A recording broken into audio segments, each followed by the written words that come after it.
economics students, we have our first video today for the week. We do have our mandatory Google Meets this week, so I do hope to see you at our Google Meets. I do want to go over how the grades are going to work for the fourth 9 weeks. If you cannot make it or missed, I am recording those and I'll post them to our Google class. They aren't going to be long meets, I just want to make sure that we're all on the same page on how grading is going to occur. And if you haven't watched the video announcements yet this morning, you really should. Mr. Packard and our video production. Um, I don't know if our students did them or what, but it was pretty fun. I enjoyed it. Today is May 4th. May the 4th be with you. So it's like Star Wars Day. I have a Death Star t-shirt on. Might switch to a different Star Wars t-shirt halfway through the day, just have the dark side and the light side. You need balance in the Force. It just is what it is. Um, so, um, Again, if you weren't able to watch the Google Meet or attend, I will have those posted. And today, though, we are going to start our first lesson. And for the rest of the school year, the lessons are going to be about financial fitness. Financial fitness is very important, and hopefully after we do this lesson, you'll understand why financial fitness is so important. So, without any further ado, let's go ahead and start fitnessing with finance. All right, so financial literacy. I call it financial fitness. Technically, it's what we would refer to as financial literacy. Literacy meaning if you're literate in something, it means you can understand it and interpret it. And when we talk about financial literacy, we're not talking about, well, part of it is vocabulary literacy. You need to know certain concepts, certain words. But financial literacy is more than just being able to define words. It's being able to understand what it means to handle one's finances. And financial literacy really is a matter of one's health and one's well-being. Usually when you think of finance and money and making money and saving money, you think of buying things and selling things and all that. And the idea though of mental health, physical health, and well-being doesn't always necessarily click in people's minds when they think of finance. But when we study economics, and in this unit we're going into financial fitness, which isn't really economics, but it matches the best with economics than it does with probably any other social science. Economics, it's a very moral social science. Morality is at the underpinnings of pretty much the heart of economics. And a lot of times when we study economics, we put on graphs, throw around words like supply and demand, overproduction, underproduction, and it sounds very cold and distant. But the reason economics is a moral science is because if a society doesn't allocate resources efficiently, this can be the result. And what I'm showing are some images, and these are images in the United States of America. These are homeless people. These are people who, for whatever reason, are not able to have the resources they need to have a roof over their head, to have, some of the basics that we take for granted, like food and clothing and shelter. And I'm not necessarily saying that our society is letting these people down, but for whatever reason, in our economic system, we do have a lot of people who struggle day to day. And it's important that we understand how to allocate our resources as a society, but not only as a society, but we as individuals need to be able to understand how to allocate our resources so that we don't end up in a situation um, where we aren't able to provide the basic resources to have food, shelter, and safety. That's why financial fitness is so important. And in our economy, in the United States of America, for better or for worse, most people say it's for better, but not everyone. Um, we have a system that is really based on markets, and in particular, it's based on money.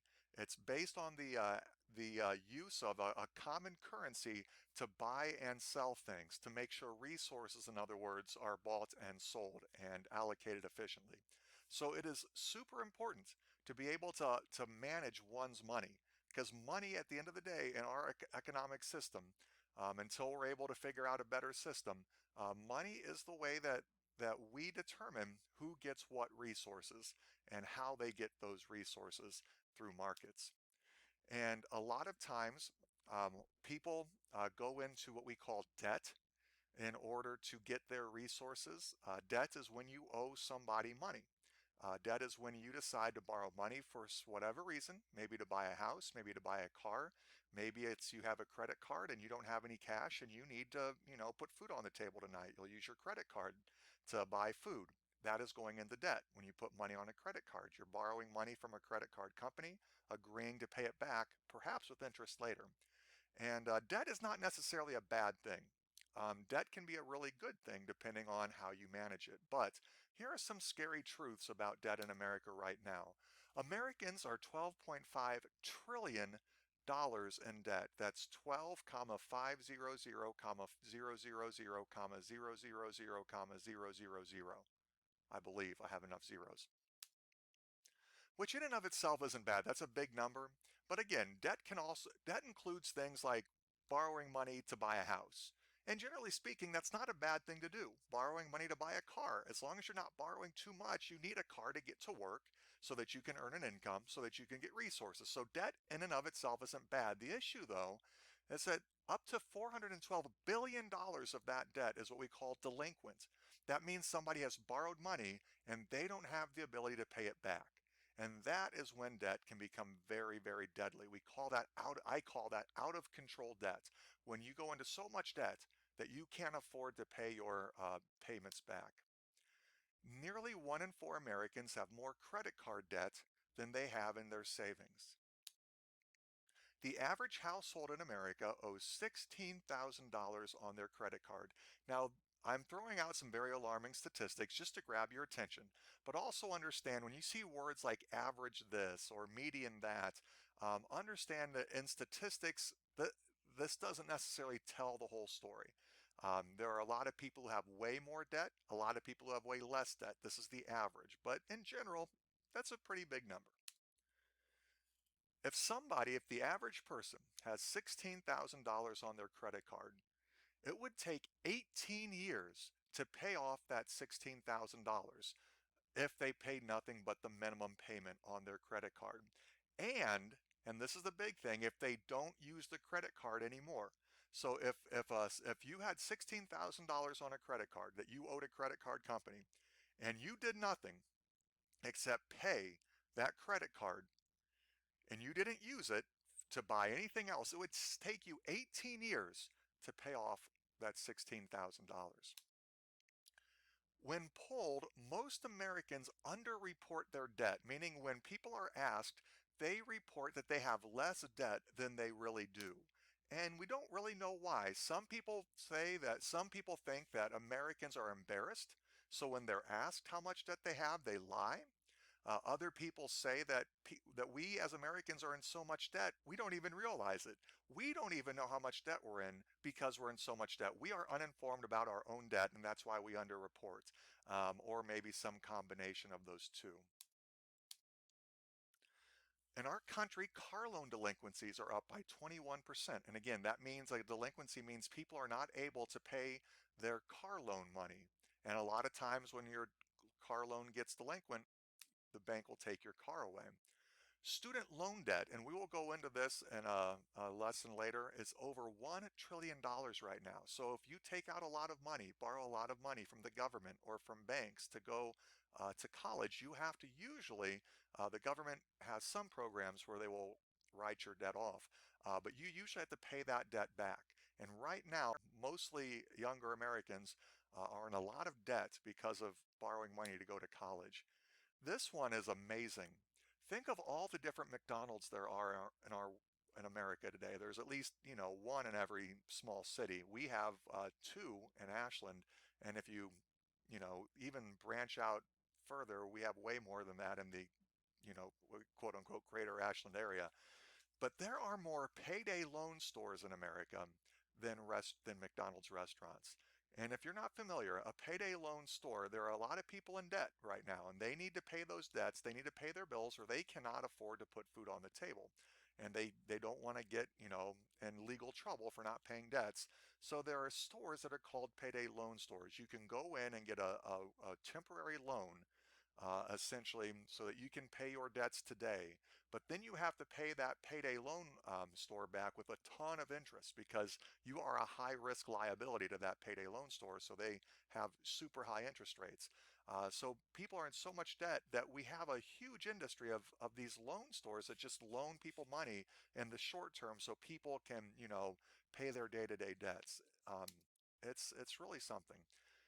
And in our country, even those people who are able to work full time, a lot of the low wage jobs in America um, pay at a rate so low that up to 104 million Americans have a yearly salary that is well below the poverty line. And again, when you look at these studies, if you dig down in the weeds, sometimes they don't necessarily lie about these numbers, but they present them in a way that aren't necessarily painting the full picture.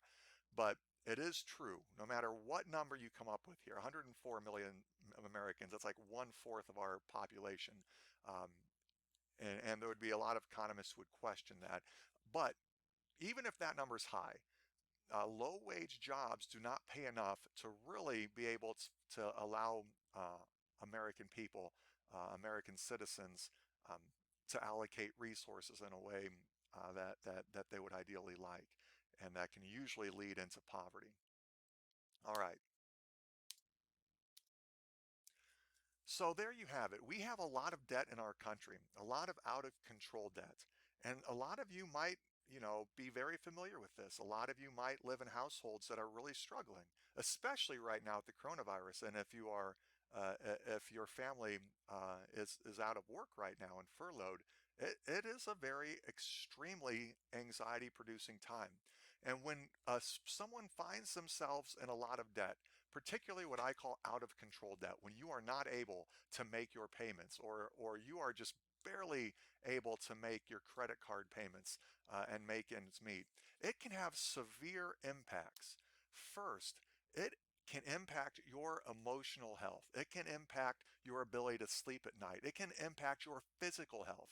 It can raise your blood pressure. Studies have shown this. It increases anxiety. It increases depression.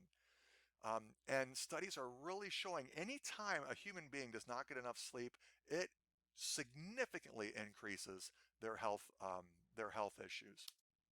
Relationships.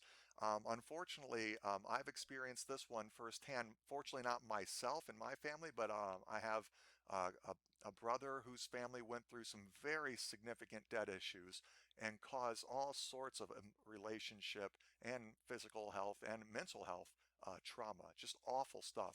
So relationships can be controlled, impacted by out of control debt. And again, these all sort of go hand in hand. People who don't sleep well, people who have poor health, it reduces their ability to recover when they are sick, whether it's an illness that's a mental health illness or a physical health illness. Out of control debt, being in debt in our country, isn't just a financial issue. And when we talk about economics, economics is just not about money. It's also about well-being. It's about our emotional and physical well-being as human beings. Being financially literate can prevent your chances of succumbing to these issues of out of control debt. Um, and that's why this lesson and these upcoming lessons are really important for you to take into and take heart with. Studies show you'll probably only remember maybe 10% if we're lucky of everything you learn in high school. I'm hoping that in that 10% you get at least a couple things out of these next couple lessons so that when you do get out into the real world, whether it's going straight into an employment out of high school, whether it's going to college, whether it's going to the military, whatever you choose to do, um, I hope that you do your best to be financially literate, make financially sound choices so that your debt is not out of control. So when we dive into financial literacy, there's four main components that for the sake of this class, I'm going to break financial literacy down into. Financial literacy, or sometimes I'll call it financial fitness, it can be narrowed down to one's understanding of four very broad categories. And understand, I'm sort of modifying this lesson. Sometimes we would go into a little bit more detail with these broader categories, and we're going to. But I'm sort of streamlining these lessons to try to make it accessible during online learning. The first category that it's important you understand is the concept of income. The second are the concepts of expenses. The third are the concepts of assets. And then fourth, the concepts of liabilities. These are the four big components to understand if you want to be a financially literate person when you're out there on your own.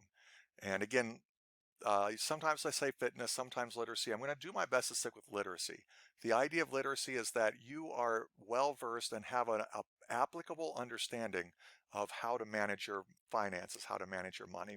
Once it's all said and done, I'm going to add a fifth concept that we call work-life balance, which I think we don't always maintain in our country very well, but that'll be a different thing altogether. We're going to stick with those four broad categories. And there's a nice little video. It's about a 16-minute video. We're not going to watch all of it today. We're going to watch parts of it that go into, this video goes into the general idea, these four broad categories of financial literacy. And so we're going to watch that together. So the first thing it's going to talk about is income. So let's watch a couple minutes about what it means to be literate in terms of income. Americans are wealthier than any people in the history of the world. Yet many are stressed out about their finances. Are people living beyond their means even though their incomes are relatively high? Are they maxing out credit cards and living paycheck to paycheck? Are they saving for unexpected expenses? Can you be financially secure even if you don't make a lot of money? Can ordinary folks invest in the stock market with manageable risk? The answers to these questions are the beginning of a checklist for what we call financial literacy.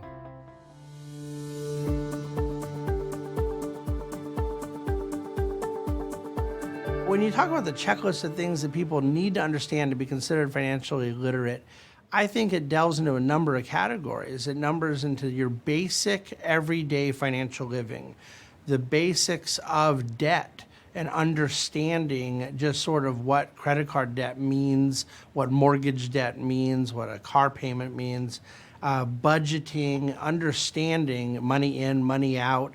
It's stuff that really sometimes can seem very basic, but clearly is not. If you're not financially literate, then you have to worry about your spending. You have to worry if when you retire, you can meet your goals. It all starts with income. Income means the money you have coming in.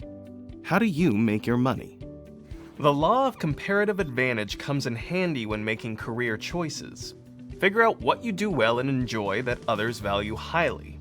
I've worked very hard and built a successful business, and I don't have to worry anymore in my life about, your month-to-month bills and things like that. But that is true only because I did used to.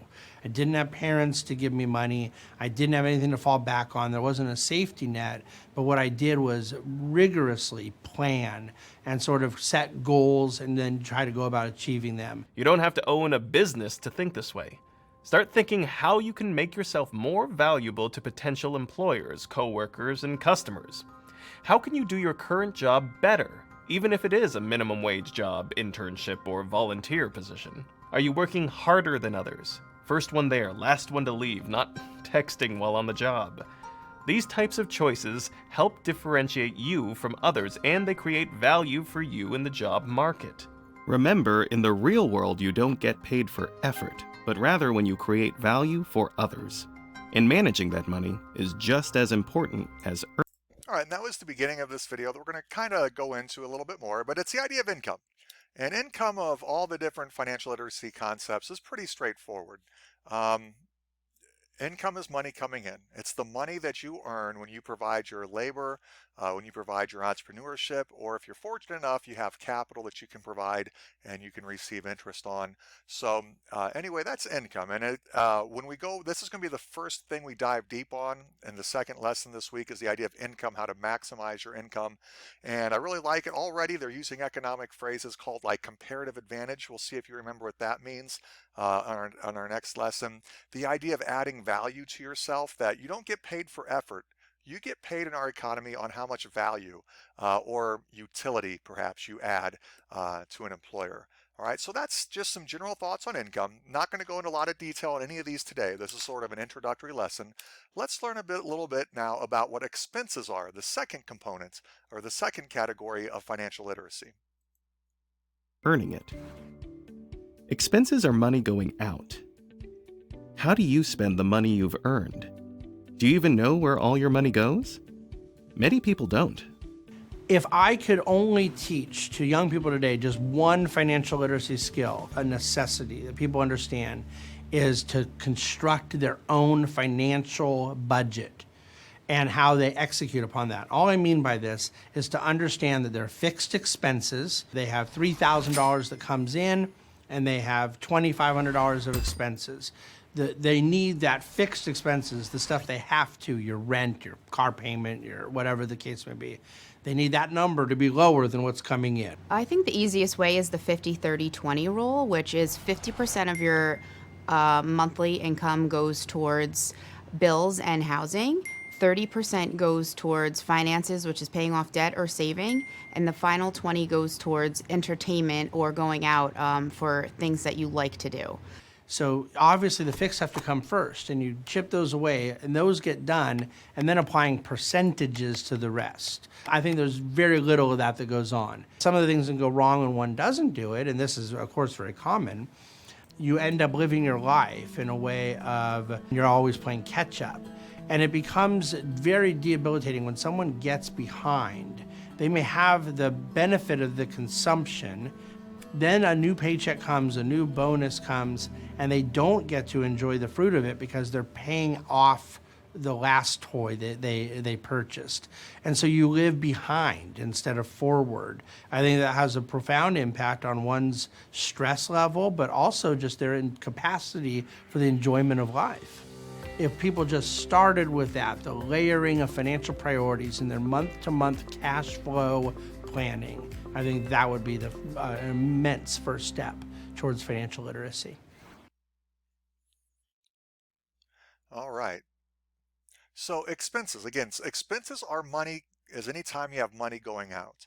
And in particular, the one key takeaway when we talk about the introduction to financial literacy, when it comes to money going out, it is important to sit down and actually figure out a budget where you figure out the actual expenses you have, your fixed costs, those things you have to pay, or else you aren't going to have a place to live or a car to drive. All right. And then you worry about the variable costs after that. And so that was the big takeaway. We'll dive into expenses. We'll do income this week. We'll start off next week with the idea of expenses and how to budget and how to know a fixed expense versus sort of a variable expense is the word we would use in economics. All right, this third concept, the third concept after income and expenses is the concept of having assets. And this is usually the hardest concept for most people to really grasp onto. So let's learn, we're going to learn again, this is just an introductory lesson. We'll dive into these in more detail later. Let's learn a bit about what assets are. What is an asset? Assets are stuff you own. Everything from your savings account to a house to a car. The road to building assets starts with saving. The best reason I can offer for why even a high school student with a part-time job should start saving to some degree, just the habit. It's habit forming. That I believe that there is something to be said that for the merit of just getting in the practice of putting aside $5 a week, $10 a week, whatever the number may be. Save regularly for unexpected expenditures.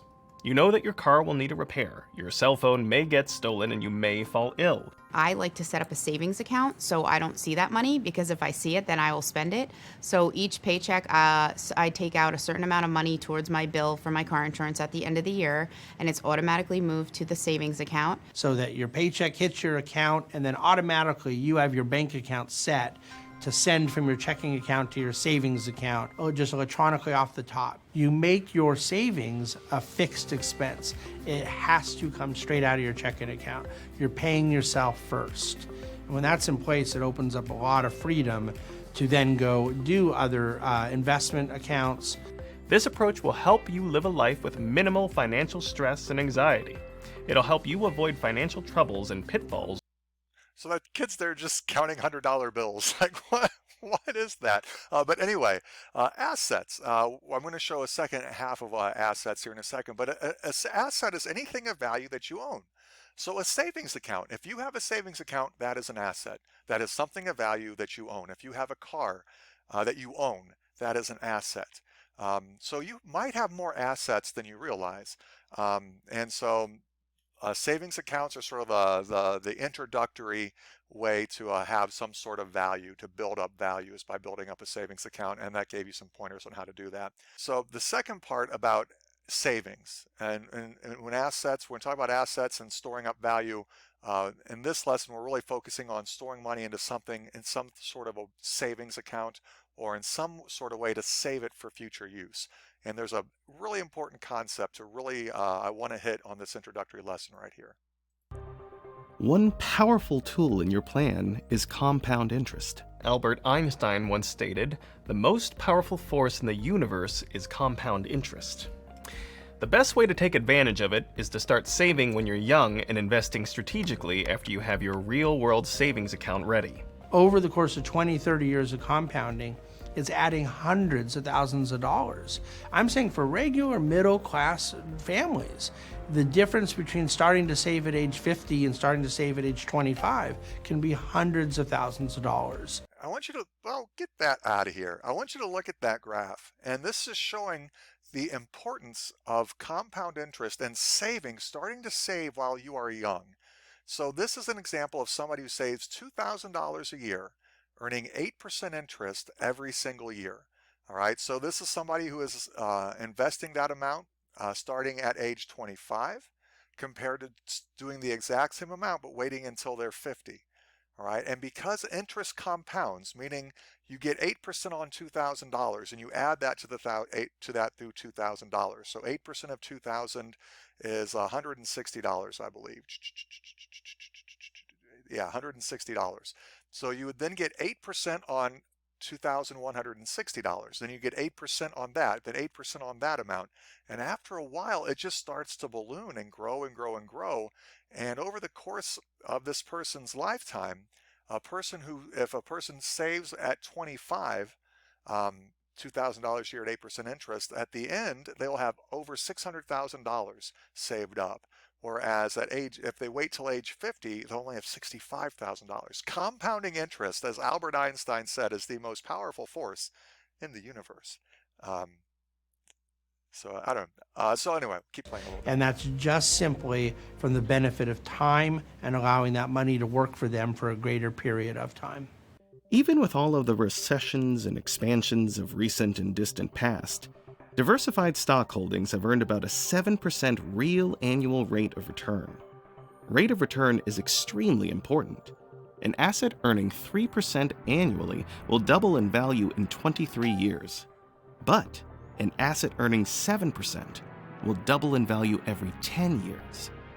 Investing in the stock market offers opportunities for everyone. It makes such a difference when you can really exploit the time value of money, when you put time on your side. The leverage they get on that contribution to themselves because of the time value of money is monumental. And there's calculators that people can play with to go see, and they never believe the results. Simple interest would just work like this. You have $100, you earn 5%, you now have 105. And then you're going to make another 5% on that 100. Now you have 110, the next year 115, the next year 120. So that 5% is simply being applied to your original $100. Compounding means that your $100 goes into 105 for the first year, but then 5% gets applied to 105. And let's say that number's 111, and then it gets applied to that. So the numbers start to break apart from the original denominator of the money. And so that's why compounding carries with it just a real special force mathematically. I think that there is really no financial literacy when people don't understand time value of money. All right, so again, financial literacy, I like that. There's no financial literacy if you do not understand what we call the time value of money and compounding interest. So again, thoughts on assets. We have more assets probably than you realize. Even if you have a savings account, that is an asset. And when you are saving and putting money in savings, if you're able to invest it in something that has compounding interest, which most things that you invest in do, and this went into like the stock market. We'll talk more about the different types of investments next week. It can get kind of complex, but when you're able to compound interest, and if you start at a very young age, like where you're at right now, it can grow. Your savings, your assets can grow a huge amount over time.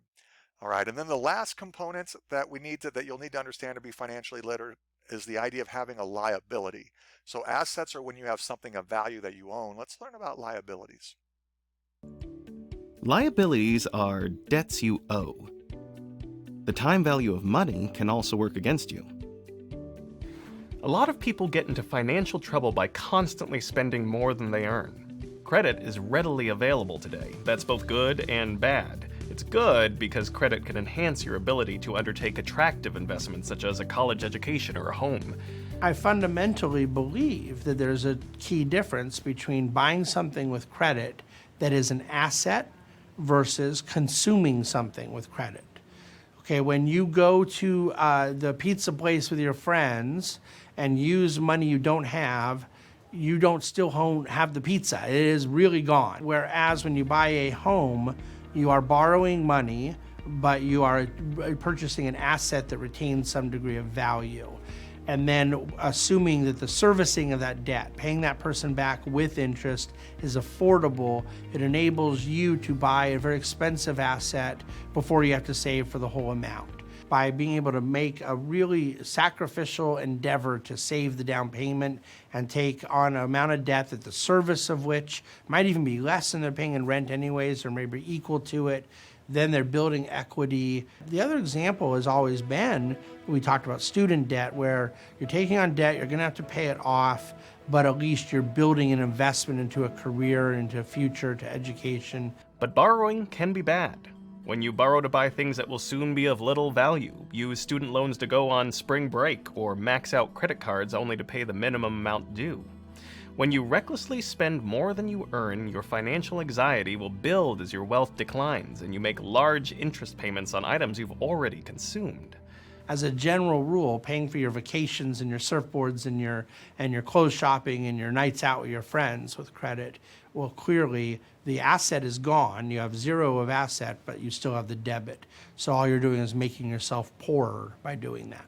The avoidance of credit card debt early on is probably one of the great blessings a young person can ever give themselves. It's very debilitating to have to unwind significant credit card debt when you're really trying to get ahead and move forward in your adult life. It's going to make you a lot less financially secure because you're going to have stress and have to worry about your interest rates going up from not being able to pay off those cards every month. Someone could get to a point where they're literally spending over $1,000 a month and they're not chipping away at the debt at all.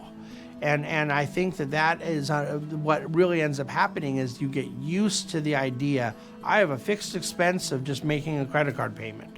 I just paid $700, $800 a month for a credit card payment. And that could be a very high percentage of one's income. It ultimately leads to that kind of exasperation of feeling like you're never getting ahead. You get a raise, but you don't get to save or invest any of the money because you're still getting out from being, behind. The worst ramifications of excessive debt have always been emotional. They drain on people's joy, they add to their anxiety, but they take away hope. They take away from that feeling that you can move forward. They take away from hope. I really like that line, that debt, when you're overwhelmed with debt, or sometimes you use the phrase drowning in debt because you feel like you're literally drowning in debt, figuratively, not literally, figuratively drowning in debt, that it takes away hope. Life can be pretty tough if you don't have hope. And that's why financial literacy is so important. And in particular, liabilities. This is the idea that an asset is when you have something of value. A liability is when you owe somebody something. All right, so right now I have a decent number of liabilities personally. I owe a bank money for my car. I owe a bank money for my house. I've taken out loans to buy those things. Now those are both assets. All right, so my house is somewhat of an asset, even though technically the bank owns it. If I wanted to, I could sell it and hopefully sell it for more than I owe on it. So my house is an asset. My car is kind of an asset, but at the same token, it's also a liability because I still owe people for it. So credit cards, when you use a credit card, right now, and I'll talk about what it means to carry a balance. I'm pretty good at not carrying balances, but right now I've used at the end of each month, I'm going to owe the credit card company some money because I use a credit card quite often to buy, various items. So that's a liability. When you owe somebody something, that's a liability. And the one thing that he mentioned in the video that I really like, and we're going to hit these pretty hard when we talk about liabilities and at the end of next week, is the idea. He particularly said credit card debt. Credit card debt can be just awful. Credit cards aren't necessarily an evil thing. Now, there'll be some different financial people who will tell you should cut up all of your credit cards, don't use them. That's not bad advice. But at the same token, if you're smart with your credit cards, sometimes you can use them wisely and get points on stuff. We'll worry about that later. But generally speaking, credit card debt is a really, really bad thing. Credit cards make you pay a lot of interest if you carry a balance. And I liked what he said. He said the avoidance of credit card debt is the greatest blessing that you can give yourself as a young person. That if you can escape your younger years without getting in a lot of credit card debt, you are doing yourself a blessing. All right, or giving yourself a blessing, I should say, doing yourself a blessing. How you know my grammar on this is I cringe when I listen to myself sometimes on these videos. So anyway, some of my final thoughts. So the key takeaways. This was an introductory lesson. We're going to hit harder on these and follow-up lessons. So the next lesson will be about income. So to be financially literate, you want to maximize your income, and we'll talk about how to do that next unit, next lesson. You want to understand your expenses and budget accordingly. Know what your fixed expenses are and be able to use your income to meet your expenses and in a way that your expenses do not exceed your income. You want to do the best you can to grow your assets. You want to have things of value, whether it's a savings account, whether it's stocks, whether it's mutual funds, whether it's real estate. But you want to grow your assets. And when you can, you want to make sure that your money is earning compounding interest. At the other token, you want to make sure that you handle any of your liabilities wisely. So if you're going to go into debt, you want to make sure you're going into debt on things that are valuable. Like go into debt if you need to. If you can ever do something without going into debt, do it without going into debt. But if you do need to go into debt to go to college or to buy a house or to get a car, be wise about it. Don't go into too much debt to go to college, to go to a particular college, I should say. Do not go into too much debt to get a particular house. Do not go into too much debt to get a fancy car. All right, handle your liabilities wisely because compounding interest works too. It's a double-edged sword. When you're saving money, compounding interest is great. But if you are in credit card debt, it's the credit card company that is making compounding interest on you. And when you are not able to pay your bills, that interest compounds, and all of a sudden you can get out of control with debt. And we're going to go over that good debt versus bad debt later. So that's pretty much our lesson for today. We're not going to be doing any of that for another week or so, the slide I just pulled up.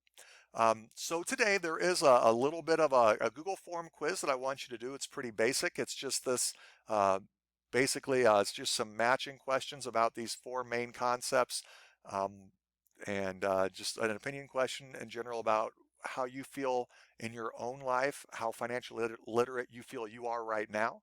And that's it. Like I said, I'm hoping that these lessons, you get some good stuff out of these lessons.